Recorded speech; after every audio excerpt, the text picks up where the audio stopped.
Fix pay પ્રથા થશે નાબૂદ. ફિક્સ પે કર્મચારીઓ જે લાંબા ગાળાથી માંગ કરી રહ્યા છે કે ફિક્સ પે પ્રથા નાબૂદ કરવામાં આવે, તો તેને લઈને આખરે લાંબા સમય પછી એક સારા સમાચાર સામે આવી રહ્યા છે. ગુજરાતના લાખો યુવાનો જેવા કે શિક્ષકો, નર્સો, ક્લાર્કો, ડ્રાઈવરો, ઓપરેટરો એટલે કે લાખો કર્મચારીઓ, લાખો પરિવારોના જીવનને સીધી અસર જોવા મળી રહી છે. આજના વિડીયોમાં આપણે જે વાત કરવા જઈ રહ્યા છે એ મુદ્દો ગુજરાતના લાખો યુવાનો માટે, કર્મચારીઓ માટે, શિક્ષકો માટે, નર્સો માટે, ક્લાર્કો માટે, ડ્રાઈવરો હોય કે પછી ઓપરેટરો હોય, એટલે કે લાખો પરિવારોના જીવનને સીધી અસર કરશે.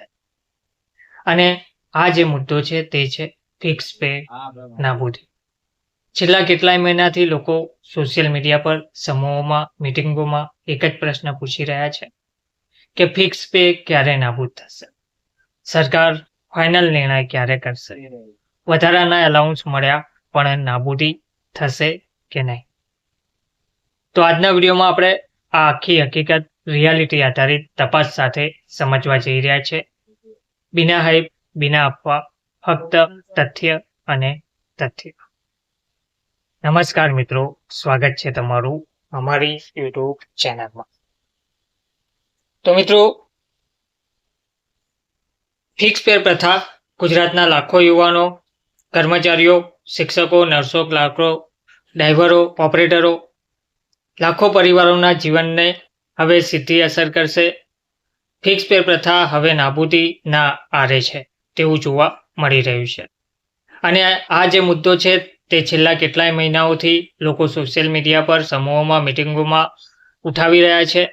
ફિક્સ પે પ્રથા ક્યારે નાબૂદ થશે? સરકાર ફાઇનલ નિર્ણય ક્યારે કરશે? વધારાના એલાઉન્સ ક્યારે મળશે? પણ નાબૂદી થશે કે નહીં? વગેરેને લઈને સવાલો ઉઠી રહ્યા છે.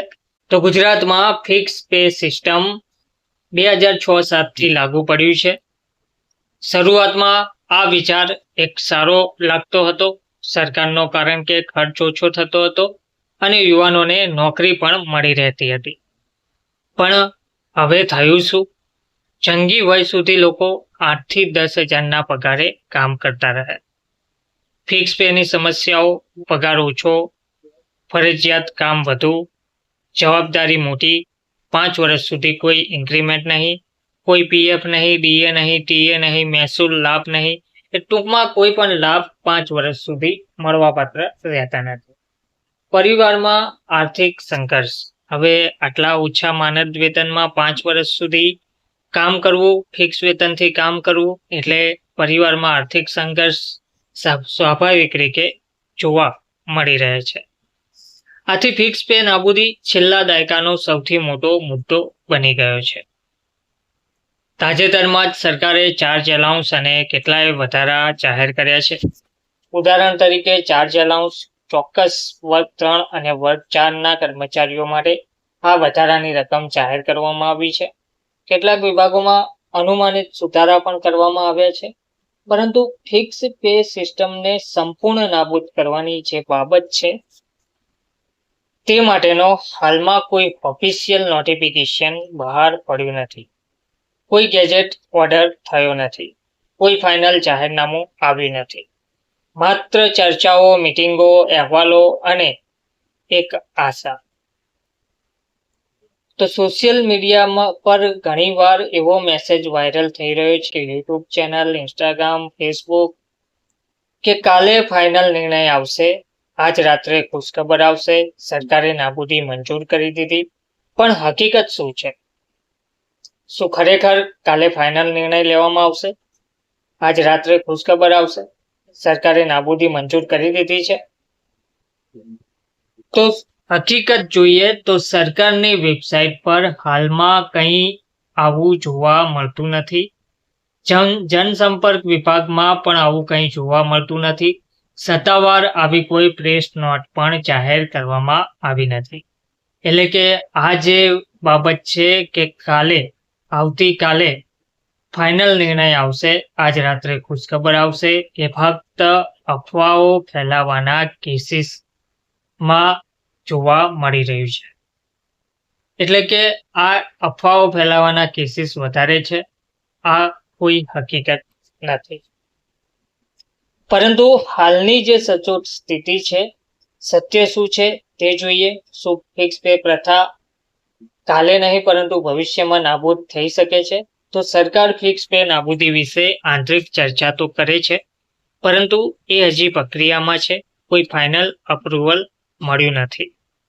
એલાઉન્સ વધારાઓ નાબૂદી નહીં. લોકો સમજે છે કે એલાઉન્સ વધ્યા એટલે નાબૂદી પણ થશે, પણ એવું હાલમાં નથી. નાબૂદી માટે 3 તબક્કાની પ્રક્રિયા જરૂરી છે: નીતિ મંજૂરી, નાણાં વિભાગની કન્સન્ટ, ગેઝેટ ઓર્ડર વગેરે. તેમજ આ 3 પૈકી એક પણ હજુ ફાઇનલ થયું નથી.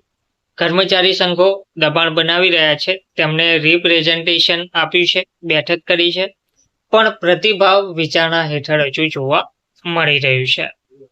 તેના કારણો જે છે, તેમાં કારણ પહેલું જે છે તે સમજીએ તો સરકારનો નાણાકીય ભાર. એક જ વર્ષમાં લાખો કરોડનો વધારાનો ખર્ચ. કારણ 2, કેટલાક વિભાગોમાં જૂના ભરતી નિયમો જે ફસાયેલા છે તે. કારણ 3, રાજકીય સમયે આધારિત નિર્ણયો. ચૂંટણી નજીક હોય ત્યારે જાહેરાતો આવતી હોય છે. કારણ 4, ફિક્સ પે બરાબર સસ્તી મજૂરી, પ્રશાસનને સહેલાઈ. તો મિત્રો, હકીકત એ છે કે નાબૂદી એક રાજકીય આર્થિક નિર્ણય છે. માત્ર મેસેજથી આ કામ ચાલશે નહીં. તો શું નાબૂદી શક્ય છે? સૌથી મોટો પ્રશ્ન, શું નાબૂદી શક્ય છે? તો હા, સંપૂર્ણપણે શક્ય છે. માત્ર 3 શરતો પૂરી થાય તો આખા રાજ્યમાં એકતા સાથે માંગ, સંગઠનોનું પ્રેશર વધે. બીજું, નીતિ સુધારા માટે સત્તાવાર ફાઇલો આગળ વધે. અને ત્રીજું, મીડિયા અને સોશિયલ મીડિયા અવાજને એમ્પ્લિફાય કરે. આ 3 બાબતો થાય તો નાબૂદી 100% શક્ય છે. લોકો શું કરી શકે આ માટે? તો તમારા MLA, MPને રિપ્રેઝન્ટેશન આપો. અધિકારીઓની પબ્લિક હિયરિંગમાં હાજર રહો.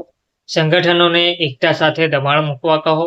સોશિયલ મીડિયામાં હકીકત આધારિત વિડીયો પોસ્ટ શેર કરો. સત્તાવાર માહિતી ડિમાન્ડ કરો. અફવાઓથી સંપૂર્ણપણે દૂર રહો. જો નાબૂદી નહીં થાય તો શું? તો ત્યારે પણ સરકાર પર દબાણ રહેવું જોઈએ કે પગાર વધારવો, એલાઉન્સ નિયમિત બનાવવું, પ્રોબેશન સમય ઘટાડવો, ગ્રેડ પે સુધારવું, સમાન કાર્ય સમાન વેતન લાગુ કરવું. મોટી નાબૂદી ના થાય તો પણ સુધારાની પ્રક્રિયા ચાલતી રહે, એ પણ એક મોટી જીત જ છે. એટલે કે જો પગાર વધારો આપવામાં આવે, એલાઉન્સ નિયમિત આપવામાં આવે, પ્રોબેશન સમય ઘટાડે, ગ્રેડ પે સુધારે, સમાન કાર્ય સમાન વેતન લાગુ કરે, તો પણ એ મોટી ફિક્સ પે કર્મચારીઓની જીત જોવા મળી રહેશે. મિત્રો, હકીકત એવી છે કે આ મુદ્દો માત્ર પગારનો જ નથી, પરંતુ માન, સન્માન, જીવન અને ન્યાયનો મુદ્દો છે. ફિક્સ પે પર કામ કરતા દરેક કર્મચારી આપણા સમાજને સેવા આપે છે. તેને પૂરતું વેતન મળવું એ હક છે, મહેરબાની નહીં. આવો આપણે સૌ મળીને પુરાવા આધારિત હકીકતને આગળ ધપાવીએ. કોઈ અફવા નહીં, માત્ર સત્ય અને સત્ય. જો તમને આ વિડીયો ઉપયોગી લાગ્યો હોય તો વિડીયોને લાઈક કરજો, ફિક્સ પે કર્મચારીઓ સુધી શેર કરજો અને ફિક્સ પે નાબૂદી હવે થવી જ જોઈએ તેવું જરૂરથી લખજો. Thank you. જય ભારત, જય ગુજરાત.